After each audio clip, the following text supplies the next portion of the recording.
Project 2025? I think, like President Trump, I haven't looked all that deeply at Project 2025, but it seems that Democrats on this committee, sort of like Peter Pan and Tinkerbell, if they say Project 2025 enough, their presidential candidate becomes alive again. And so, well, let's just talk about pieces of it, and I guess you can tell me if you support it. You probably want less bureaucracy, right? I do. I want less bureaucracy. You want more efficiency? I do. I want more efficiency. You want taxpayer money spent wisely? I do. Congrats on becoming a Republican. Yeah. Yeah. My parents would be proud. Mass deportations, it calls for that. Do you support that part? I support the deportation of any illegal immigrant who's in the United States who is not of benefit to the generalized American public. So if they're picking agriculture that puts food on the tables of everyday Americans, they've never committed a crime inside the United States, they didn't come across with documents, should they be deported? If they have not paid taxes and if their draw on the taxpayer benefits are larger than the contribution they are making to the economy, or if they're involved in criminal activity, they should be deported. How do we measure that? The same way that the IRS measures my income every year. It seems like if the IRS can track down every aspect of every receipt that I've ever submitted, and so they can do so for hundreds of millions of other Americans, they can do that for illegal immigrants as well, except for the fact that no one knows how many are in the country thanks to this administration. So you would be cool with creating a system where they could pay those taxes if they wanted to and then stay and work and put food on our table? It depends on how long it would take for them to pay the taxes, and they would also have to go presumably to the back of the line, although I'm not sure why I'm testifying about immigration policy at this point.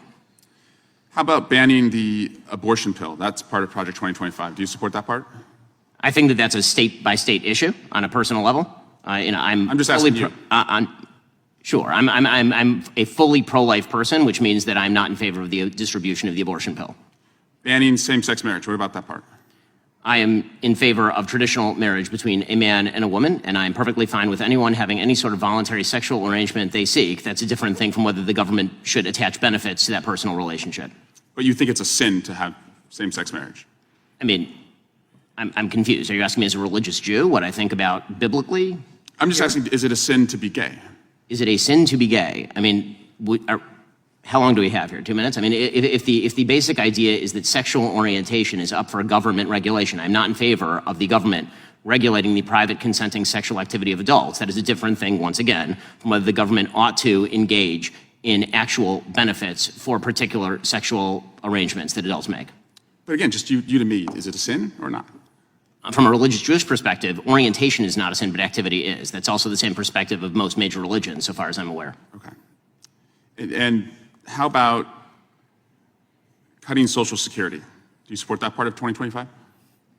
I'm not sure what Project 2025's position on Social Security is. I'm in favor of the restructuring of Social Security along the lines of privatization and lowering and increasing the retirement age, because you, as well as every other congressperson, knows Social Security is going to go bankrupt, and yet everyone seems to have an interest in lying about it for the next decade and a half until we have to take austerity measures or radically increase inflation or taxes. And bans against books about slavery. Do you support that part about? Why would I possibly be in favor of bans about books about slavery? That would be absolutely ridiculous. What I am in favor of is the idea that school libraries should be able to make decisions along the lines of what exactly is appropriate for, say, a 7th grader and whether they ought to be treated to cartoons and genderqueer. That's not quite the same thing.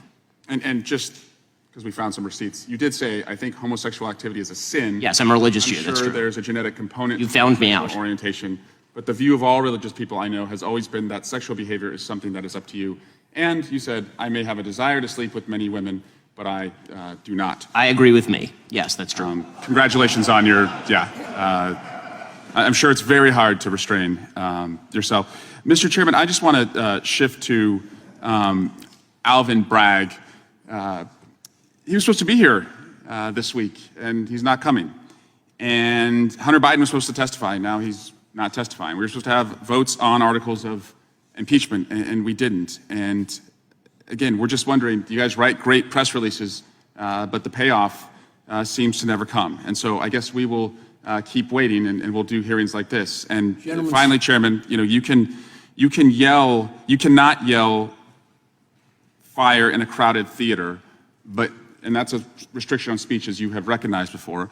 But you can yell theater in a crowded fire, and you all can continue to do that all you want, and we'll just waste the American people's time. The gentleman's time has expired, and I remind him of the first rule of holes. When you're in one, stop digging. Chair recognizes Mr.